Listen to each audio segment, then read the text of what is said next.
Hi students, मैं आपका अमृत sir. आज से मैं ऑनलाइन क्लास आपको हमेशा टॉपिक वाइज देते रहूँगा। तो आज मेरा फर्स्ट जो टॉपिक होने जा रहा है उसको मैं इंग्लिश ग्रामर का इंट्रो पार्ट कहूँगा। और मैं चाहूँगा कि मैं आपको जीरो लेवल से लेकर एडवांस लेवल तक एक एक करके वीडियो बनाऊँ, और जहाँ तक हो सकता है मैं आपके लिए हर वो टॉपिक बनाऊँगा जो आपके लिए बेनिफिशियल होगा। तो आज मैं आपको इंग्लिश का इंट्रो पढ़ाने जा रहा हूँ, क्योंकि अब जानते हैं कि इंग्लिश के दो पार्ट होते हैं, लैंग्वेज और लिटरेचर। तो भारत के में जितने भी कंपटीशन के एग्ज़ाम होते हैं, उस कॉम्पिटिटिव एग्ज़ाम्स में पूछे जाने वाले जो प्रश्न होते हैं, एग्ज़ाम्स में क्वेश्चन होते हैं, वो लैंग्वेज से होते हैं। और किसी भी लैंग्वेज को सीखने के लिए हमें ग्रामर सीखना होता है। तो ग्रामर से रिलेटेड ही सारे क्वेश्चन होंगे। तो अब मैं आपको बताने जो जा रहा हूँ वो आप यहाँ से आप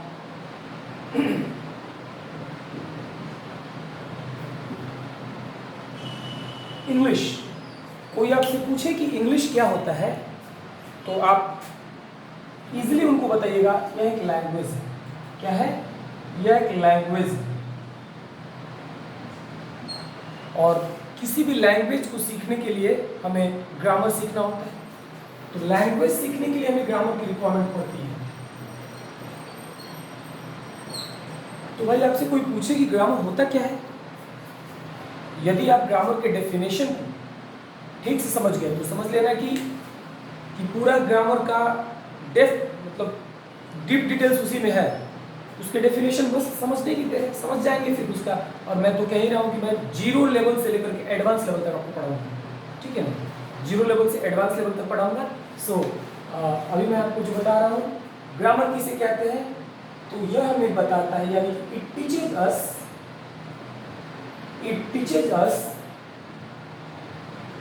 how to read, write and speak correctly। यानी कि ग्रामर हमें सिखाता है कि कैसे पढ़ा जाए, लिखा जाए और बोला जाए शुद्ध शुद्ध। यदि हम इस चीज़ को समझ गए तो ग्रामर की डेफिनेशन हमें पता हो जाए तो फिर इसकी सारी प्रॉब्लम्स दूर हो सकती हैं। बस हम लाइन बाय लाइन टॉपिक शुरू करते हैं। लेकिन हमें जो मुद्दा हमारा ये ग्रामर में कौन से पार्ट पे पढ़ने होते हैं वो मोस्ट इम्पोर्टेंट है। तो मैं आपको भारत में जितने भी एग्जाम्स होते हैं उससे रिलेटेड मैं सारे पार्ट्स का डिस्कशन कर देता हूँ, और फिर मैं आपको बताऊँगा क्या हमें पढ़ना है, क्या कौन सा टॉपिक ज़्यादा मोस्ट इम्पॉर्टेंट है। तो मैं आपको बताता हूँ ग्रामर का जो मोस्ट इम्पॉर्टेंट पार्ट हमें पढ़ना होता है, फर्स्ट पार्ट है ग्रामर में हमें पढ़ना होता है parts of speech.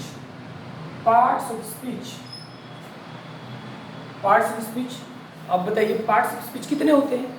Parts of speech 8 होते हैं, ये तो आपको पता ही था। तो ये बात ना हमारे एग्जाम्स में आज तक पूछा गया है कि पार्ट्स ऑफ स्पीच कितने होते हैं, और ना ही किसी ने रिप्लाई करा है कि 8 होते हैं। इसका कोई मतलब ही नहीं हमारे कॉम्पिटिटिव एग्जामिनेशन से। तो क्या पूछता है? पार्ट्स ऑफ स्पीच के अलावे जो इसी का पार्ट है, बेसिकली पार्ट्स ऑफ स्पीच का ही वो भी पार्ट है जो ये मैं बता रहा हूँ। इसके अलावे मुझे ये पढ़ना होता है, आर्टिकल पढ़ना होता है। आर्टिकल के बाद हमें सिंटैक्स पढ़ना होता है। सिंटैक्स के बाद हमें टेंस पढ़ना होता है, वॉइस पढ़ना होता है और नरेशन पढ़ना होता है। ये तो पार्ट्स ऑफ स्पीच में ही इंक्लूड है, बट एक अलग से मैं आपको बताने की कोशिश कर रहा हूँ। और जो थर्ड टॉपिक हमारा होता है वो होता है passage. It's the most important thing, passage. अब बात आती है कि पैसेज को कैसे पढ़ें। हमारे पास इंग्लिश के वोकैब्स नहीं होते हैं, उसकी हिंदी करने में टाइम लग जाएगी। तो मैं आपको बताता हूँ, जिस दिन मैं आपको बताऊंगा पैसेज पढ़ाऊंगा तो लाइन बाय लाइन करके पैसेज का ट्रिक्स बताऊंगा कि पैसेज में ट्रिक्स क्या होते हैं, उस पैसेज में पूछे जाने वाले क्वेश्चन को कैसे इजीली सॉल्व कर पाएंगे। तो वो तो मैं पूरा क्लास ही दूंगा, उस पर ट्रिक बेस्ड होगा, वो तो समय आने पे मैं आपको बताते रहूँगा। तो पैसेज में भी कितने टाइप्स के पैसेज होते हैं उस पर हम डिस्कस करते हैं। तो पैसेज में तो फर्स्ट पैसेज होता है, उसको हम कहते हैं रीडिंग कॉम्प्रिहेंशन।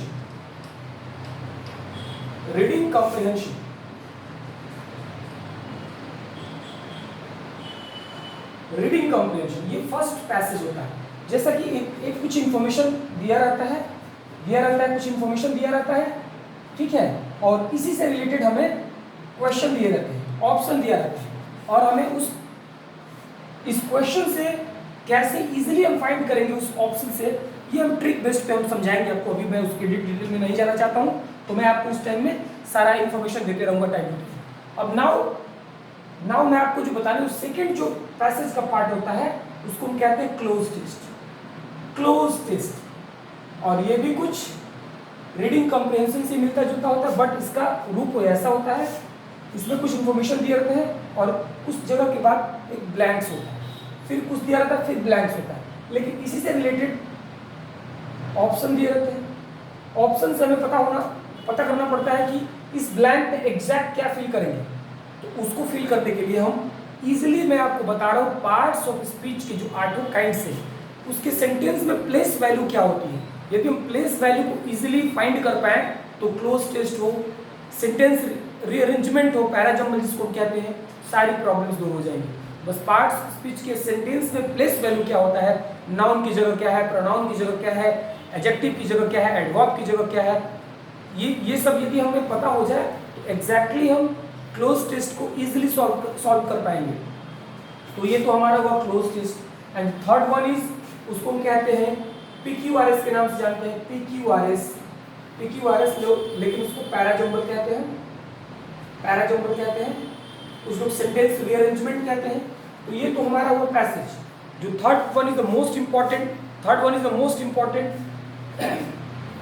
वो है वोकैब सेक्शन। उसको हम कहते हैं वोकैब सेक्शन। अब वोकैब में हमें क्या पढ़ना होता है, it is the most important thing. Vocabs में हमें क्या पढ़ना होता है, वोकैब्स में जो फर्स्ट हमारा जो टॉपिक है उसको हम कहते हैं सिनोनिम्स, एंटोनिम्स,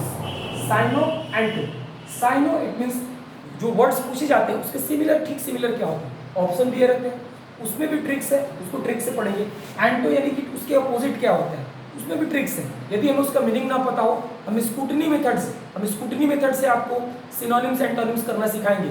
थोड़ा सा आप टाइम दीजिए, मैं उसके ऊपर एक लेक्चर ही दूंगा, सिनोनिम्स वोकैब्स के ऊपर, साइनो के ऊपर अलग से, एंटो के ऊपर अलग से, एक लेक्चर हमारा होगा। और जो सेकंड जो पार्ट होता है वोकैब्स का, उसको कहते हैं वन वर्ड सब्स्टिट्यूशंस। जो सेकंड पार्ट होता है उसको हम कहते हैं वन वर्ड सब्स्टिट्यूशन। ये हमारा सेकंड पार्ट होता है। और थर्ड पार्ट जो होता है ये बहुत इंपॉर्टेंट है, उसको हम कहते हैं फ्रेजल वर्ब्स। इसके ऊपर तो हमारा एक लेक्चर ही होगा। एक लेक्चर में फ्रेजल वर्ब्स की सारी प्रॉब्लम्स को मैं दूर कर दूंगा, उससे रिलेटेड आने वाले सारे एग्जाम्स के सारे क्वेश्चंस को मैं सॉल्व कराऊंगा, चाहे वो SSC हो, CGL हो, LDC हो, UDC हो, MTS हो, सारे क्वेश्चन को मैं सॉल्व करूंगा। तो अभी मैंने जो आपको बताया, मैंने इंट्रो कराया, इंग्लिश क्या है, इंग्लिश एक लैंग्वेज है। लैंग्वेज को सीखने के लिए हमें ग्रामर का ज्ञान होना चाहिए। ग्रामर किसे कहते हैं, it teaches us how to read, write and speak correctly, यानी कि जिससे हमें शुद्ध बोलना, लिखना और पढ़ना आ जाए, उसको ग्रामर कहते हैं। ये तो हमारी ग्रामर की डेफिनेशन है। ग्रामर में जो हमें पढ़ना है, पार्ट्स ऑफ स्पीच जो 8 होते हैं, article, syntax, tense, voice, narration, parts of speech का ही पार्ट है, बट मैं इसको अलग से आपको डिस्कशन कराऊंगा। पैसेज क्या होता है, पैसेज 3 तरीके के पैसेज हमें पढ़ने हैं। First one is reading comprehension, second one is cloze test और थर्ड वन इज पैराजम्बल। ये पैसेज का पार्ट है। वोकैब सेक्शन में जो पढ़ना होता है, it is most important thing, synonyms antonyms, one word substitution और फ्रेजल वर्ड्स। यदि हम इतने पार्ट्स को ग्रामर में पढ़ लेते हैं तो मुझे लगता है कि आप ग्रामर के सारे प्रॉब्लम्स को दूर कर पाएंगे। थैंक यू, आज के लिए इतना ही। फिर मैं जो नेक्स्ट वीडियो आपको बनाऊंगा उसमें पार्ट्स ऑफ स्पीच को डिस्कशन कराऊंगा topic by topic. Thanks a lot.